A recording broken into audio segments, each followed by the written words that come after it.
خدا جب دین لیتا ہے تو عقل چھین لیتا ہے۔ غریبوں کا سب سے بڑا ہمدرد اسلام ہے۔ کل کو یہ بھی مطالبہ کر دیں گے کہ مرد جو ہیں وہ بچے کیوں نہیں پیدا کرتے، بچے جن سے تبدیل کروا رہے ہیں، کہتے ہیں ہم وہ درد فیل کرنا چاہتے ہیں جو میری محبوبہ درد فیل کرتی ہے۔ جب بندہ اللہ کے دین سے محروم ہوتا ہے تو عقل ختم ہو جاتی ہے اور وہ جانوروں کی طرح بن جاتا ہے۔ عورتیں کہتی ہیں کہ ہم مردوں والا کام کریں گے اور مرد کہتے ہیں ہم عورتوں والا کام کریں گے۔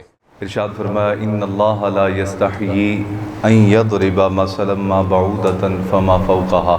یہ آیہ مقدسہ اس وقت نازل ہوئی کہ جب یہود اور مشرکین نے یہ پروپیگنڈا کرنا شروع کر دیا کہ معاذ اللہ محمد الرسول اللہ صلی اللہ علیہ وسلم جس رب کی تعریف فرماتے ہیں اور جس رب کو ماننے کا ہمیں حکم دیتے ہیں، وہ رب کیسے رب ہو سکتا ہے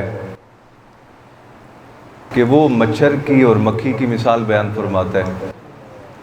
اور اس پہ انہوں نے عقلی دلیل دی، کہا دیکھو بادشاہ جو ہوتے ہیں نا، بادشاہ وہ چھوٹی چھوٹی چیزوں کا ذکر نہیں کرتے، چونکہ وہ بڑے ہوتے ہیں تو بڑے ہمیشہ اپنے معیار کے مطابق بات کرتے ہیں۔ اور آپ لوگ بھی دیکھ لیں، یہ عرف عام میں ہمارے معاشرے میں ایسے ہی ہے، کروڑ پتی آدمی ہو تو وہ کبھی بھی 2-4 سکوں کی بات نہیں کرتا، وہ کہتے ہیں یار یہ میرے معیار کی بات نہیں، میں اب 2 روپے 4 روپے کی کیا بات کروں کسی سے، ٹھیک ہے۔ باقاعدہ یہ بھی دیکھا گیا ہے کہ کوئی چیز خریدنے کے لیے پیسے دیے ہیں تو بقایا 2-4-5 روپے بچے تو وہ نہیں لیتے، میں مالدار آدمی ہوں، میں نے 2-4-5 کا کیا کرنا ہے۔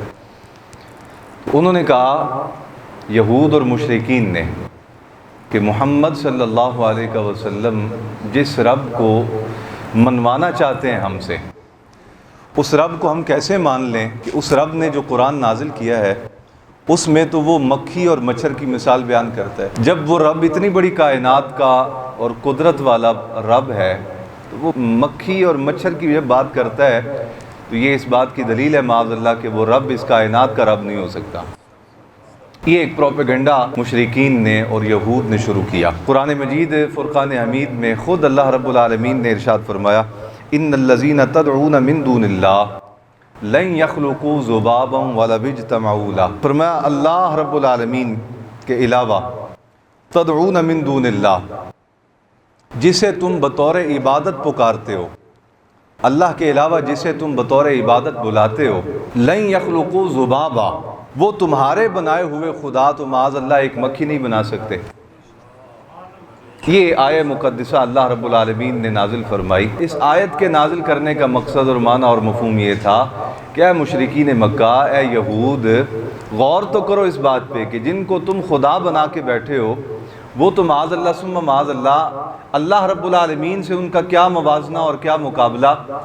وہ رب تو کن فیکون فرما کے ساری کائنات تخلیق فرما دیتا ہے، اور یہ اس کائنات اللہ کی تخلیق کردہ کائنات کے اندر جو کم تر چیز ہے مکھی اور مچھر، جن کو تم اے مشرکین اللہ کے علاوہ بطور عبادت پکارتے ہو، یہ یاد رکھیے گا، بطور عبادت پکارتے ہو، وہ ایک مکھی اور مچھر نہیں بنا سکتے، اور تم اس رب کے مقابلے میں اپنے جھوٹے بنائے ہوئے خداؤں کو پیش کرتے ہو۔ تو یہ آیہ مقدسہ قرآن مجید کے سورۃ الحج کی، جسے میں نے آپ کے سامنے بیان کیا کہ ان الذین تدعون من دون اللہ لن یخلقوا ذبابا، اللہ رب العالمین نے فرمایا مشرکین اے یہود، تم جنہیں بطور عبادت پکارتے ہو، یہ میں نے وضاحت ضمناً اس لیے کر دی ہے کیونکہ ہمارے مسلم معاشرے میں ایک ایسا بے باک طبقہ بھی موجود ہے، ان کے لفظوں کی مار رسول اللہ صلی اللہ علیہ وسلم کی ذات اقدس تک جاتی ہے۔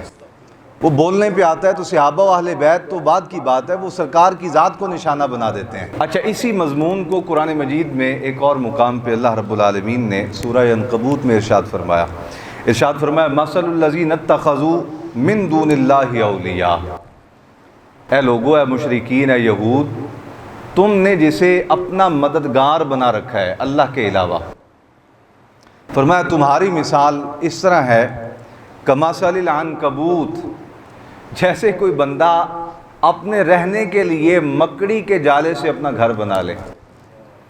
مکڑی کا جالا کمزور، آپ پھونک مارتے ہیں تو اڑ جاتا ہے، آپ کسی تیلے کے ساتھ بھی اسے چھیڑتے ہیں تو وہ ریزہ ریزہ ہو جاتا ہے، بکھر جاتا ہے، ختم ہو جاتا ہے، ٹوٹ جاتا ہے۔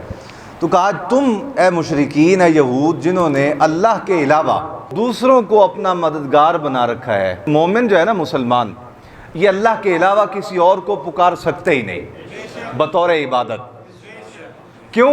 اس لیے کہ اسی آقا و مولا صلی اللہ علیہ وسلم نے جو عقیدہ اور نظریہ دیا ہے، جو دین عطا فرمایا ہے، اس دین کی ابتدا ہوتی ہے لا الہ الا اللہ۔ تو ہمارا جو کلمہ طیبہ ہے، اس کی ابتدا اور آغاز یہاں سے ہوتا ہے کہ اللہ کے علاوہ کوئی عبادت کے لائق نہیں۔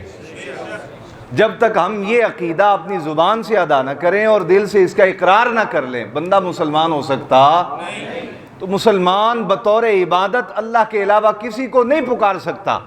رہی بات بطور محبت، تو یہ اور جہت ہے، اور یہ صحابہ نے بھی پکارا ہے مصطفیٰ کو، اہل بیت اطہار نے بھی پکارا ہے مصطفیٰ کو، اور اولیاء کاملین نے اور علماء ربانیین نے بھی پکارا ہے مصطفیٰ کو۔ اس پہ الشفا شریف جلد 2 صفحہ 32 کا ایک حوالہ آپ محفوظ فرما لیں اپنے پاس، آپ کو نور عطا کرے گا اور آپ کو برکت عطا کرے گا۔ حضرت سیدنا فاروق اعظم عمر بن خطاب رضی اللہ تعالیٰ عنہ کے صاحبزادے حضرت عبداللہ ابن عمر رضی اللہ تعالیٰ عنہ، آپ کا پاؤں سن ہو گیا۔ وہاں جو موجود تھے وہ کہنے لگے، اے بھائی عبداللہ کیا ہوا آپ کو؟ فرمایا یار میرا پاؤں سن ہو گیا ہے۔ کہا اچھا ہم نسخہ بتاتے ہیں تمہیں، تمہارا پاؤں ٹھیک ہو جائے گا۔ آپ میں سے کوئی بیٹھا بیٹھا کسی آدمی کا موڈا اتر جائے، گھٹنا اتر جائے، کوئی جوڑ کھل جائے، کوئی پاؤں سن ہو جائے، سویلنگ ہو جائے، تو کوئی دانا آدمی، سیانا آدمی، پڑھا لکھا آدمی، تجربہ کار آدمی کہے گا میرے پاس نسخہ ہے، میں آپ کو بتاتا ہوں، آپ وہ عمل کریں، آپ کا پاؤں ٹھیک ہو جائے گا، گھٹنا ٹھیک ہو جائے گا، جوڑ آپ کا جڑ جائے گا، درد آپ کی دور ہو جائے گی، تکلیف ختم ہو جائے گی۔ میں آپ کو نسخہ بتاتا ہوں، بتاؤ آپ کا محسن ہوگا کہ دشمن؟ کیوں؟ اس لیے کہ اس نے آپ کے ساتھ نیکی کی۔ اب یہ صحابی رسول ہیں اور خلیفہ ثانی حضرت سیدنا عمر بن خطاب فاروق اعظم کے صاحبزادے ہیں، خود جلیل القدر صحابی ہیں۔ پاؤں سن ہو گیا، اور آپ کی مجلس میں جو اس وقت لوگ موجود تھے، ظاہر ہے کہ وہ صحابہ ہوں گے یا تابعین ہوں گے، لوگوں نے عرض کیا حضور آپ کا پاؤں سن ہو گیا، ہم آپ کو ایسا نسخہ نہ بتائیں کہ جس نسخے کو استعمال کر کے آپ کا درد ختم ہو جائے؟ فرمایا ہاں بتاؤ۔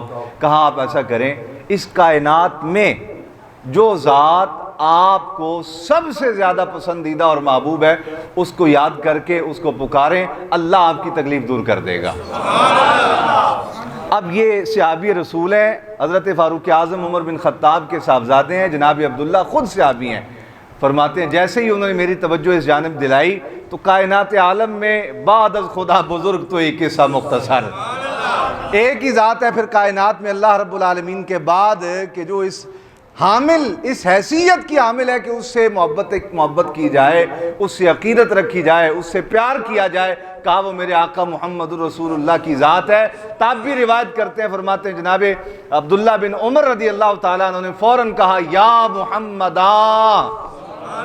کہا ہم نے دیکھا کہ حضرت عبداللہ ابن عمر صحابی رسول نے جیسے ہی کہا یا محمدہ، آپ کی زبان اقدس سے یہ پکارنا یا کہہ کر نکلا، اتنے میں ہی آپ کے پاؤں مبارک کا ورم ختم ہو گیا اور اس کی سویلنگ ختم ہو گئی، پاؤں ٹھیک ہو گیا آپ کا۔ وہ جو درد تھی آپ کو، جو سن ہو گیا تھا، وہ درد اس کی جاتی رہی اور وہ کیفیت درست ہو گئی آپ کی۔ تو دین حق اسلام کے اندر میرے عزیزان گرامی من مانی تشریحات کی کوئی گنجائش نہیں۔ دین اسلام کے اندر وہی تشریح معتبر ہوگی کہ جو تشریح خود اللہ نے فرمائی ہے یا اللہ کے حبیب محمد الرسول اللہ نے فرمائی ہے۔ اب آیہ مقدسہ سنیے، ارشاد فرمایا مثل الذین اتخذوا من دون اللہ اولیاء، اے مشرکین، اے یہود، تم نے جنہیں اللہ کے علاوہ اپنا دوست اور ولی اور مددگار بنا رکھا ہے۔ ولی دو طرح کے ہوتے ہیں، ایک ولی اللہ اور ایک ولی الشیطان۔ شیطان کی دی ہوئی قوت سے لوگوں کی مدد کرنے والے، اور اللہ کی دی ہوئی قوت سے لوگوں کے کام آنے والے۔ جو اللہ کی عطا کردہ قوت سے لوگوں کی مدد کریں وہ ولی اللہ ہیں۔ جیسے آقا علیہ السلام نے ارشاد فرمایا، اے صحابہ، تم میں سے جب کوئی راستہ بھول جائے، کوئی راہ تلاش نہ کر پائے، تو کہا رجال الغیب کو پکارو۔ حضور یہ رجال الغیب کون ہے؟ فرمایا یہ اللہ کے بندے ہیں اور ڈیوٹیوں پہ مامور ہیں لیکن دکھائی نہیں دیتے۔ کون فرما رہے ہیں؟ امام الانبیاء صلی اللہ علیہ وسلم۔ کن کو فرما رہے ہیں؟ صحابہ کرام علیہم الرضوان کو۔ میرے آقا علیہ السلام نے ارشاد فرمایا جب راستہ بھول جاؤ کوئی بندہ موجود نہ ہو جو دکھتا ہے، میں آپ کے سامنے بیٹھا ہوں نظر آ رہا ہوں، آپ میرے سامنے بیٹھے ہیں نظر آ رہے ہیں، کہا ایسے رجال جو ہیں تو اللہ کے بندے لیکن دکھائی نہیں دیتے، ڈیوٹیوں پر مامور ہیں۔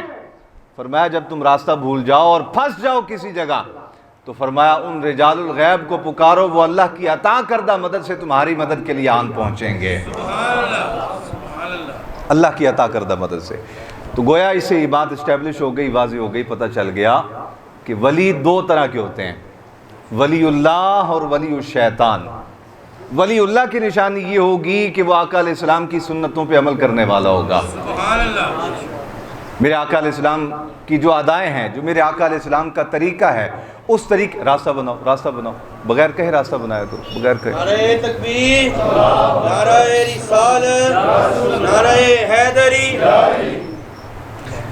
تو میرے آقا علیہ السلام کی جو ادائیں ہیں، میرے آقا کا جو طریقہ ہے، عالم دین جب آئے تو اس کی تعظیم کیا کرو۔ میرے آقا علیہ السلام ارشاد فرماتے ہیں عالم ربانی، میرے دین کے عالم کی تعظیم کرنے والا قیامت والے دن اللہ کی رحمت سے اور فضل سے محروم نہیں رہے گا۔ اللہ اسے اپنی رحمت سے اپنے فضل سے مالا مال فرما، تعظیم کیا کرو۔ خود راستہ بنایا، جگہ چھوڑی۔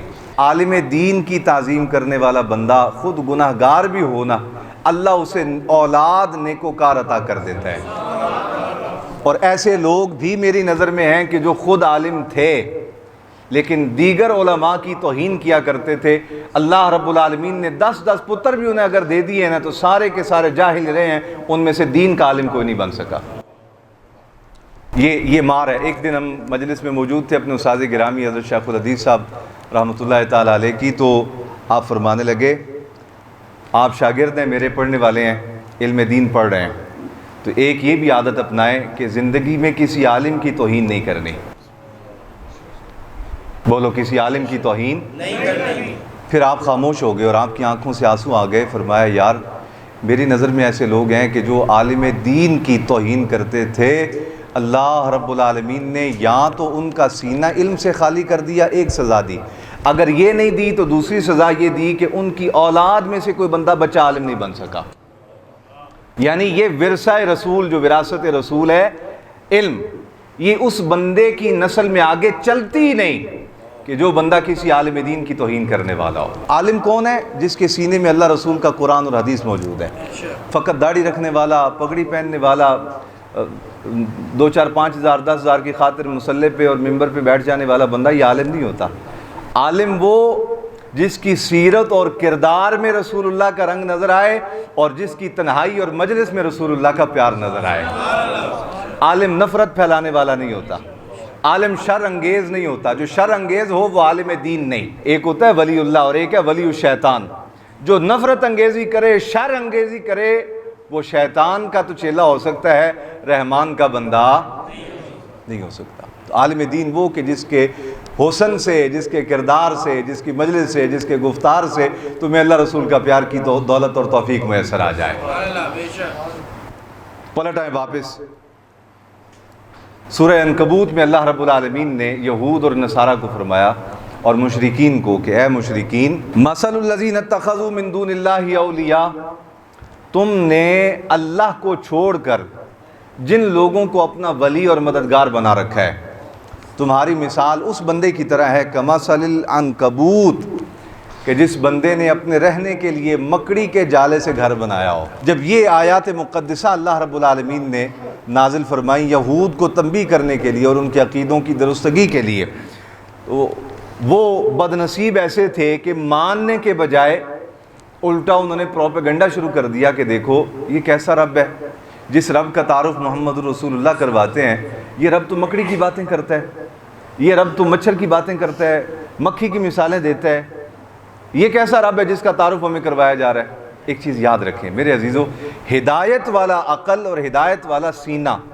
جس آدمی کے پاس نہ ہو اسے نصیحت اثر نہیں کرتی۔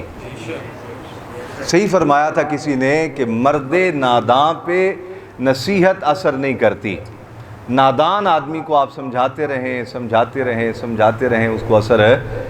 اور مولا علی پاک رضی اللہ تعالیٰ عنہ نے اسی مضمون کو خود بیان فرمایا۔ حضرت فضیل فرماتے ہیں مولا علی میری تربیت فرمایا کرتے تھے اور میں آپ کی خدمت اور صحبت میں رہا کرتا تھا، تو مجھے آپ ایک دن لے کے شہر سے باہر چلے گئے۔ مولا علی المرتضیٰ حکمتوں کے باب، فرمایا مجھے لے کے باہر چلے گئے شہر سے، اور ایک مقام پہ جا کے ایک پتھر تھا اس پہ تشریف فرما ہو گئے، اور فرمایا بیٹا میں کچھ باتیں تجھے کہنے لگا ہوں، ان باتوں کو توجہ کے ساتھ سننا اور دل میں محفوظ کرنا۔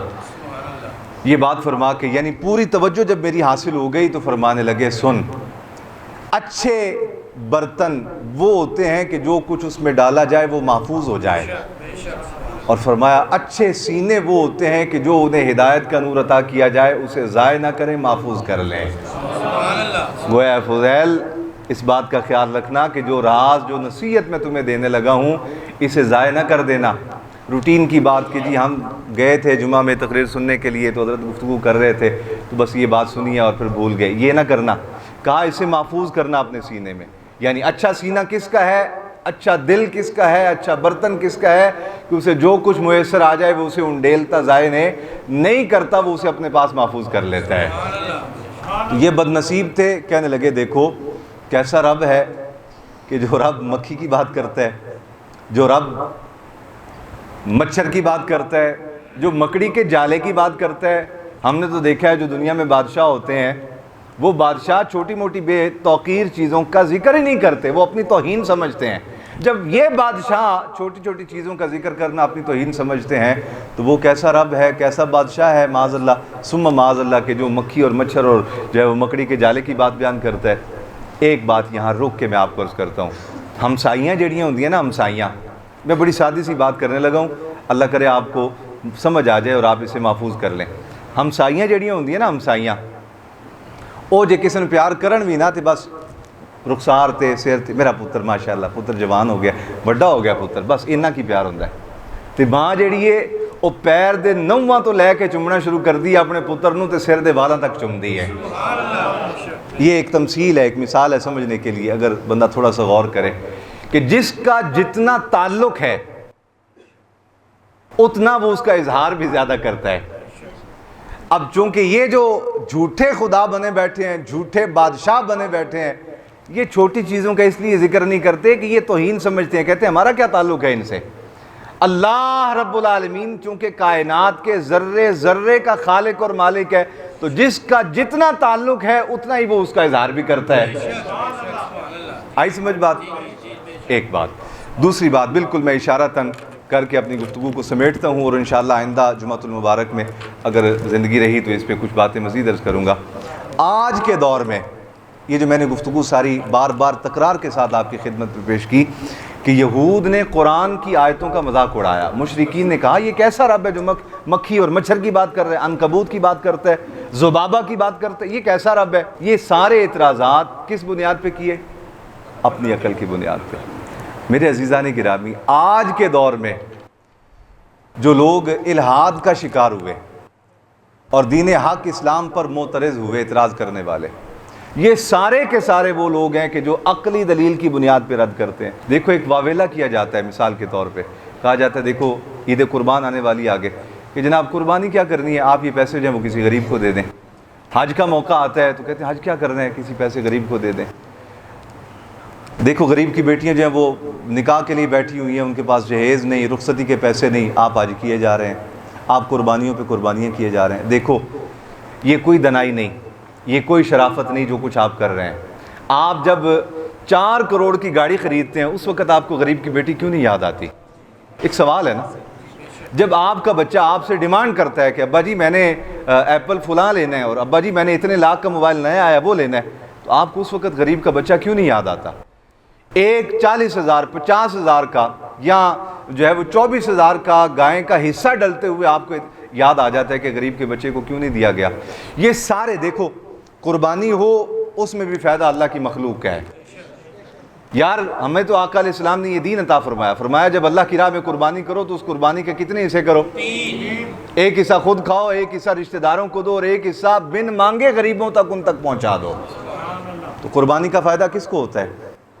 حج فائدہ غریب کو ہوتا ہے، معیشت چلتی ہے اسے، زکوٰۃ ہے، زکوٰۃ پہ معیشت چلتی ہے پورے. یہ تو ہمارے ہاں اتنے اتنے ٹیکس لگا دیے گئے ہیں. اسلام کا نظام ہوتا تو آپ یہ اتنے اتنے ٹیکس ہوتے ہی نا، آپ سے 2.5% لیا جاتا سال کا لاکھ میں سے، اور پورا سال آپ کے بچوں کو پالا جاتا اور خدمت کی جاتی. تو گویا اسلام نے جتنے فرائض رکھے یہ سارے کے سارے فرائض وہ ہیں کہ جن سے فائدہ غریب آدمی کا ہوتا ہے. اس پہ اعتراض کس بنیاد پہ کیا جا رہا ہے؟ عقل کی بنیاد پہ. اور اللہ رب العالمین، میرے عزیزو غور کرنا ہے اس بات پہ. بالکل آخری جملہ کہنے لگا ہوں.